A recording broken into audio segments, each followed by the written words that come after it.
welcome to Ziggy Air. Today we are in Southern California. We're about 10 miles west of Bakersfield in a small field very close to the San Andreas Fault. Now, why are we here? Well, there is something wrong with the San Andreas Fault. Something weird is going on. So, before I get into that, let me show you where I am here in this small field. It's the dirt field, and we just happened to come across this one because it's close to where we're going to start our flight. So let's get back to our plane. So a lot of the experts are saying that we're due for a big one, and the reason we haven't had one is because there hasn't been any groundwater around the area of the San Andreas Fault, or the level of groundwater has been kind of low. So there's some research from the University of San Diego that's taken a look at this. The theory proposes that the groundwater is a major contributor to the plate tectonics moving in different directions, and that's what causes earthquakes. I took a flight early on and I saw some signs that were troubling, and I think that Microsoft Flight Simulator in their scenery has captured some of this, and we're going to take a look at it, and we're going to see if there's significant groundwater across the San Andreas Fault, enough to suggest that something big might be coming up. And I think that, using Microsoft Flight Simulator might be the way that we've discovered this situation. All right, so before I get into the whole thing, let's get started on we're using the A2A Comanche 250 for this flight, and we're gonna take off flight north. Initially you're gonna be around 7,000, 8,000 feet, and then we're just gonna come down to a level, maybe a 4,000 feet level, to kind of get close to the fault and what's going on around there. So let's get started. Let's get into our plane. All right, so we'll go through their startup procedure and take off from here. All right, let's get into our checklist and our pre-flight, which is completed. We've done that, and we don't have any passengers and all of that. We take a look at our fuel here. We got plenty of fuel over here, and so that shouldn't be a problem. We've got seat belts. We're gonna remove the control locks. I'll do that from here. So we'll take off the wheel chocks, the tie downs, the control locks, and the pitot cover. Our flaps are up. Radios are off. Autopilot master off. Avionics off. Electrical systems off. We'll check on the circuit breakers here. Let's take a look at that. And they look like they're all in. Looks like they're gonna cut the grass here in the field, and there's some guy trying to do that, but we'll try to stay away from him.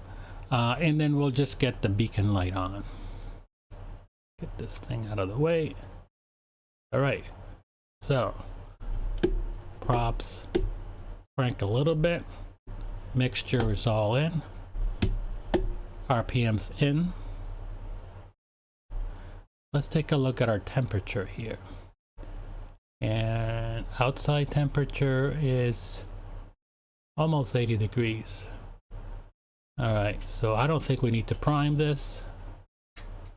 We may need to if it doesn't start right away. So anything above 40 degrees you don't need to prime. All right, so let's get our master switch on and the fuel pump on. Master switch, fuel pump. Take a look at the fuel pressure here. We'll wait for that fuel pressure to build. That's good. Shut that off. All right, so magnetos to both, and let's crank this baby up. All right.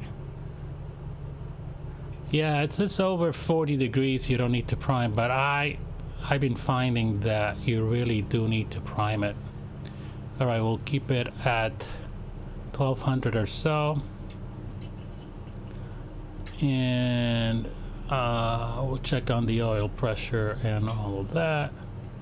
Make sure that we have fuel pressure. Let's get ready to taxi into this field. And this is a short field, so we're going to be using some flaps, and you know the air is thin, so but we don't have to, you know, we're not carrying any weight in here, so it should be good to go. All right, so let's get the avionics on.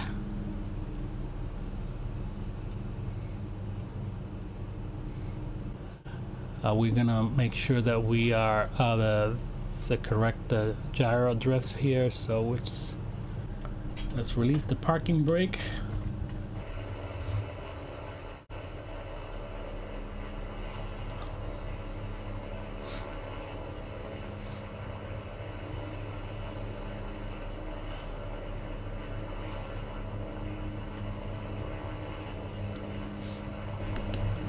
All right, lined up.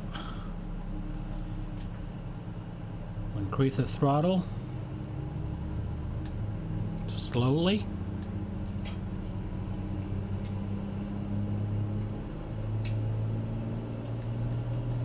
Let go of the brakes. Look for 85 miles per hour.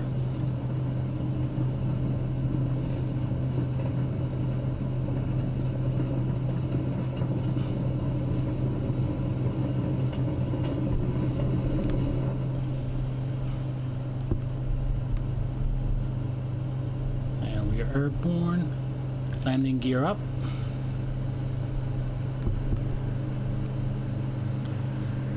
And what we're gonna do is we're gonna pick up some altitude here, get clear of these mountains, and then turn around.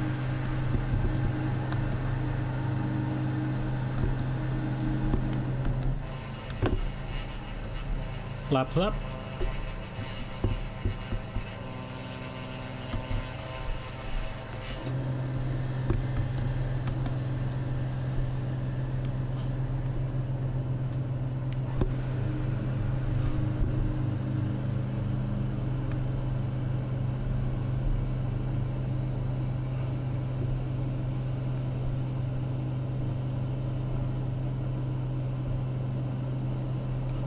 No more than 30 degrees on our turn here.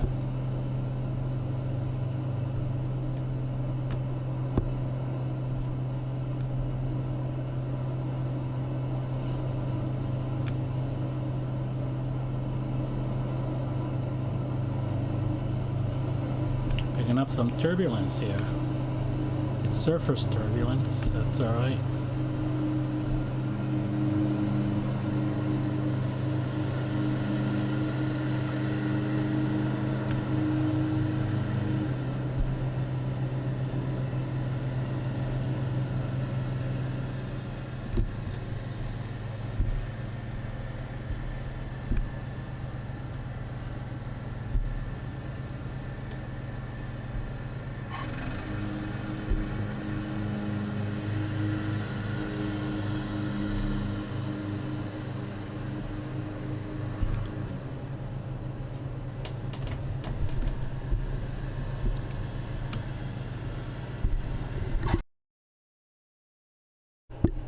All right, so as we gradually climb here, I'm gonna show you the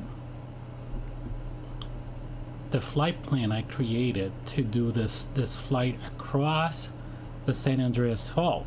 So I basically used little nav maps to come in and create all these. I have the starting point here, the starting runway, and I created these waypoints across the San Andreas Fault, which is right over here. So actually it goes all the way back here, but the most pronounced in the most clear look at the San Andreas Fault is along this path here, this valley over here, and this mountains that's right over here.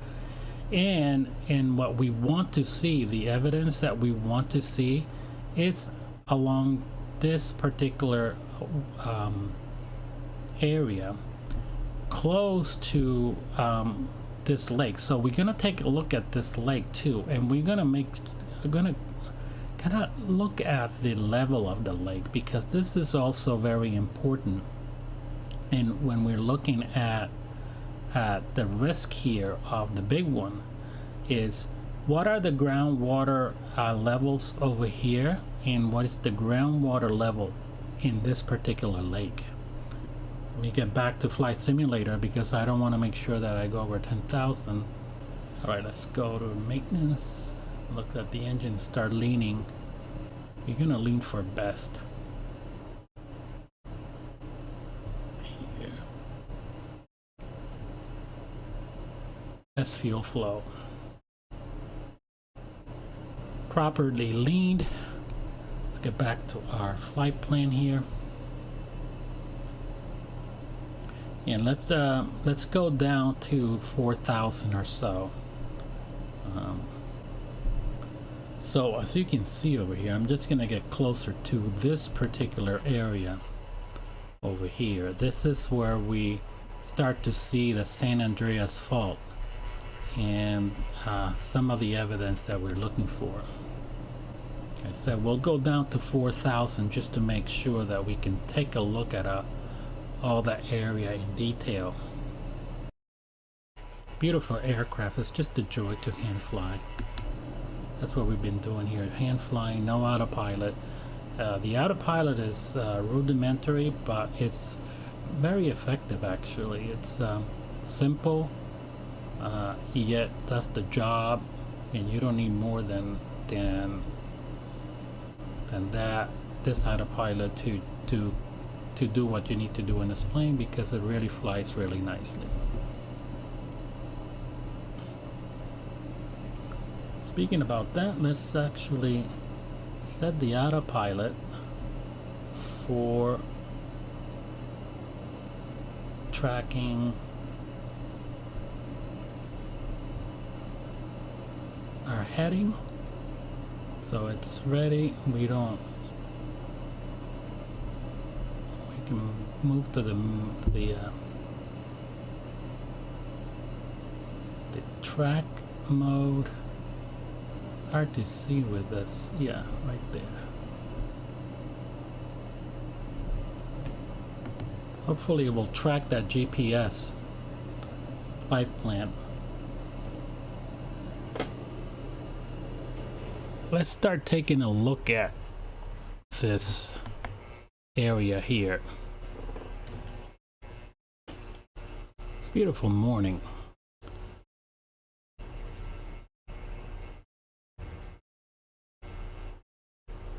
So this is where you start to see the San Andreas Fault. It's kind of the beginning of this section here. And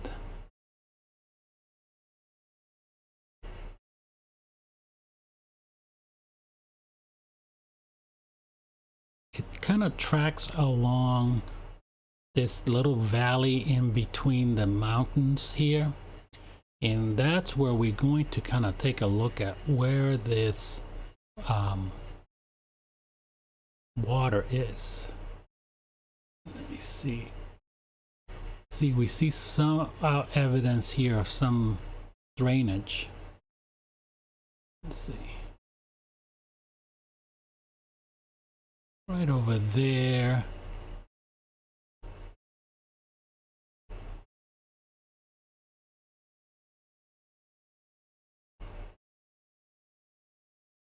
As you can see, here is the where the fault line kind of shows a little bit, and you see some of the drainage, water draining this way, water draining this way and this way. So we're looking for some of that accumulation from the groundwater, from the surface water, that's going to fill up some of the groundwater around these particular areas. And so far in this area, I don't see any concerning groundwater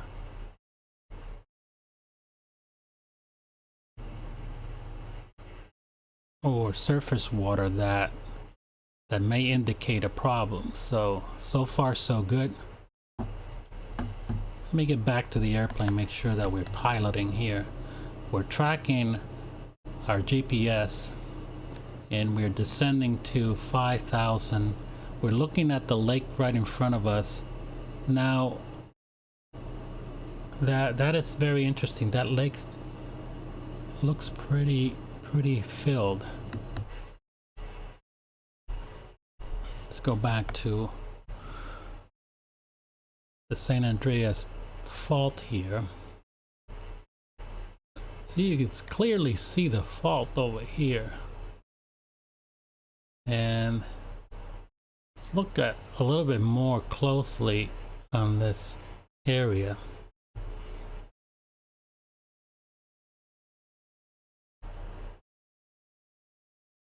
We're looking for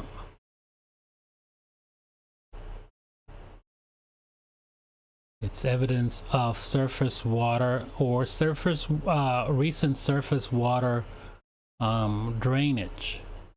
So got some around here. See that?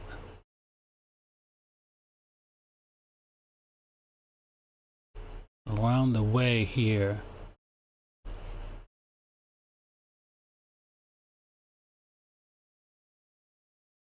You should probably get a little bit closer to this area here. Let me see if a little bit closer. We're going to be in between the lake.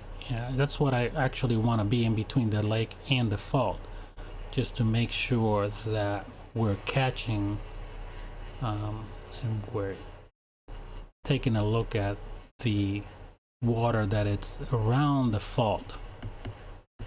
All right, so at 5,000, we want to be at 4,000. We're descending at a slow pace here.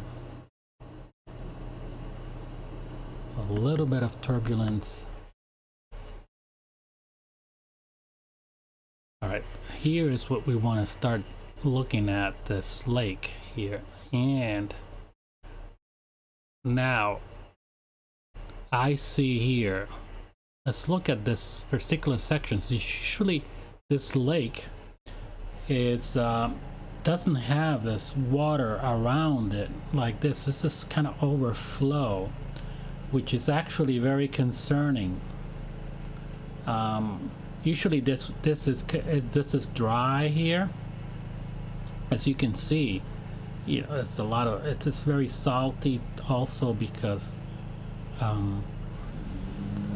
the way this particular lake is. It's like the Death Valley Lake.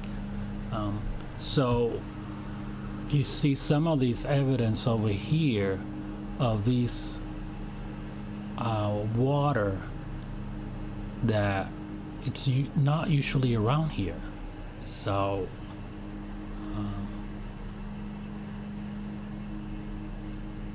let's look and see if there's more water closer to the fault.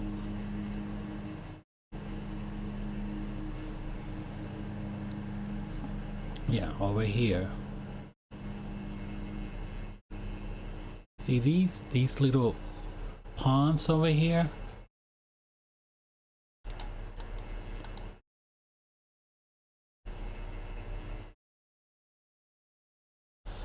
These little ponds over here are actually very concerning to me, and as they are, see the lake over here, they're getting closer to the fault. That means that surface water and groundwater levels are up. Let me get back to the plane, make sure we're flying here. All right, so we are close to 4,000.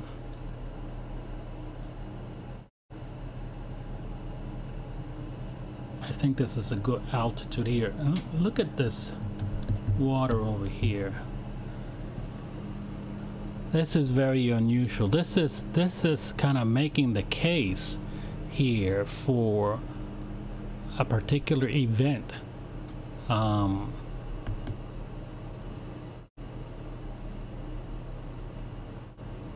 right, so this is a good altitude here.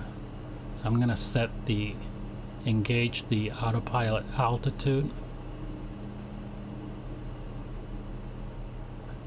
Keep it like that. And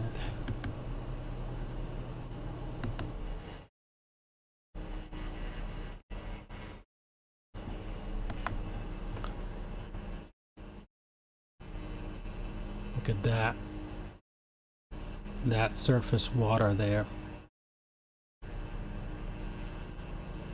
And I see a little these farms over here, they look pretty lush, so it looks to me that there's no issue. There's a lot of surface water, which means that there is also a lot of the groundwater is look at this particular lake pond over here.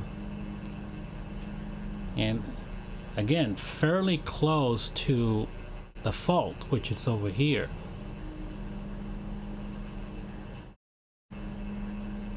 This is starting to add up in terms of concerning signs. You see runoff over here too. Concerning signs of higher groundwater levels that the evidence, surface groundwater that points to higher groundwater levels that is associated with increased risk. See this over here? So it's really associated with an increased risk of, according to the University of San Diego, an increased risk of having an event. So I think this is the first one. I think that we are, now look at that water over there. I'm gonna turn the plane that way. Actually, I'm just gonna explore it with the with our drone here.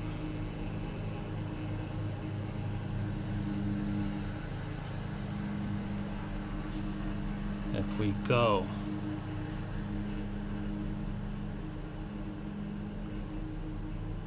plane is doing fine, but if we look at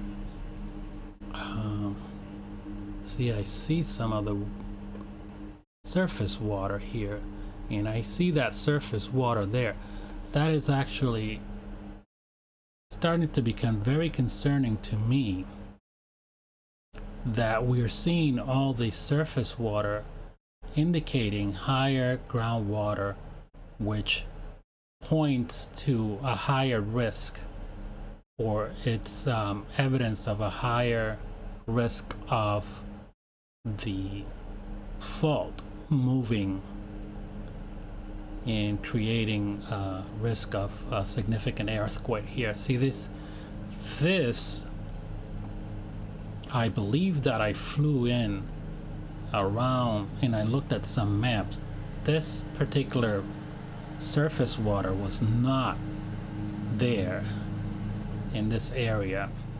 And see all this green lushy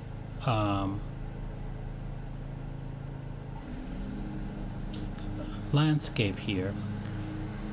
So you see this green lushy landscape. This is a lot. This shows that it's a lot of water in here.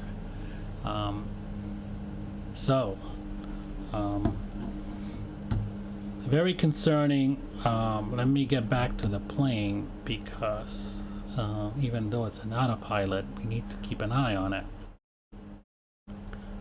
Let's follow the aircraft here. See that the fault is right here. That's where the fault is. And we're seeing that groundwater. I mean, I don't really want to scare anybody in this area. I mean, but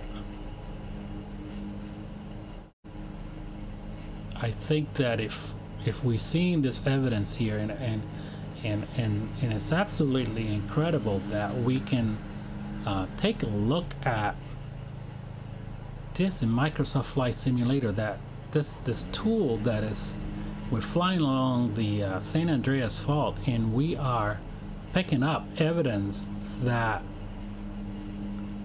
there could be a significant event. I mean, it could be 10 years from now, it could be 20 years from now, it could be 3 years from now, it could be 2 months from now. I don't know, but there's some evidence here that points out to a sooner rather than later event. Yeah, actually, I'm not sure where these people live here. That's living dangerously. All right, let's really pilot this aircraft here. Make sure that we need to switch our tanks here. So we'll come to the left tank.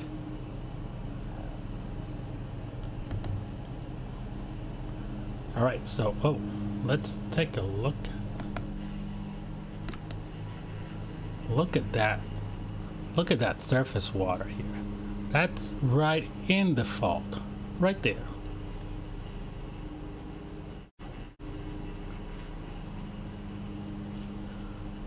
Again, we are seeing a lot of this. We're seeing a lot of this surface water around all this section of the fault.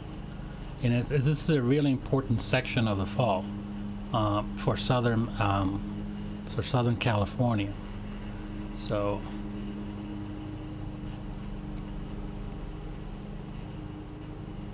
look at this. Look at this surface water here. That is very unusual. That,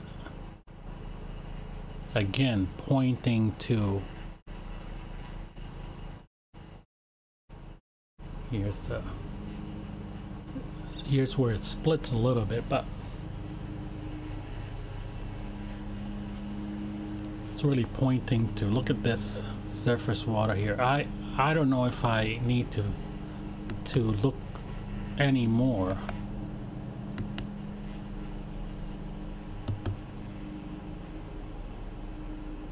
I think we gathered enough evidence here on this flight that is showing us some significant issues here at the San Andreas Fault.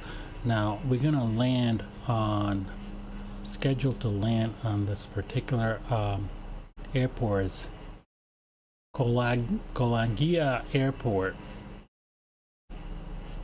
Coalinga Airport, I'm sorry, I mispronounced that. Coalinga Airport. And I think we are probably, let's take a look at our altitude here. For 3,700. I don't know if that's enough to clear these mountains here. So I'm going to kind of go east here.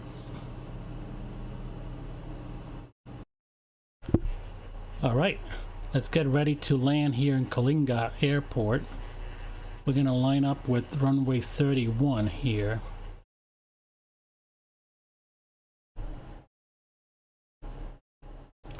It's actually kind of hard to bring this plane, bring the speed down here on this plane. You have to do it gradually.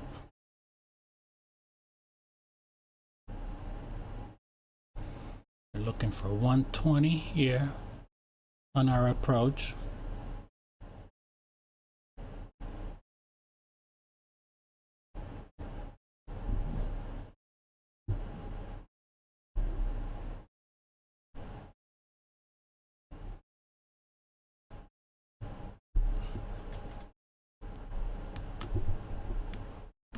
All right, last set of flaps.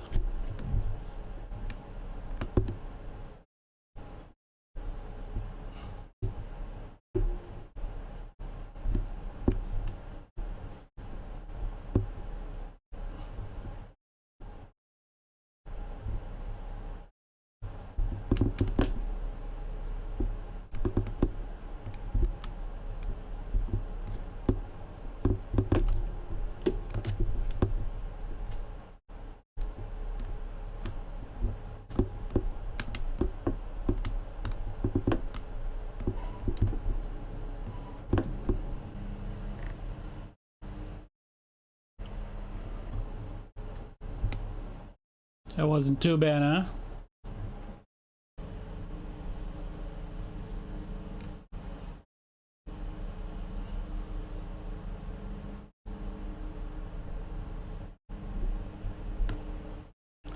All right, so we found a parking spot over here, and it's probably a rudimentary type of airport. Might be, this airport might be kind of an abandoned airport or something like that. It might be used sporadically by small GA aircraft, although it's a fairly long airfield. All right, so let's get this cleaned up here, make sure that we are so landing, got that, the flaps after landing, flaps up, strobes off, doors are locked and secure, wheel is secure. We'll do all the tie downs and everything. So here we'll just put the wheel chocks, the tie downs, controls, pitot cover, and cabin door is open.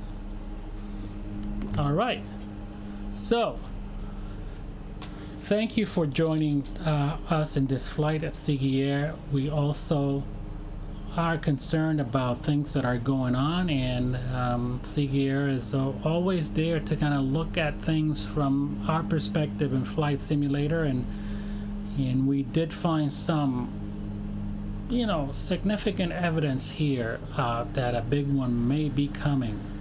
Don't know when exactly, don't know if it's gonna be a month from now, a year from now, 5 years from now, 20 years from now, 50 years from now, who knows. But the evidence is really pointing for a closer rather than far away event in terms of the timeline here. So thank you, and remember, always fly Ziggy Air.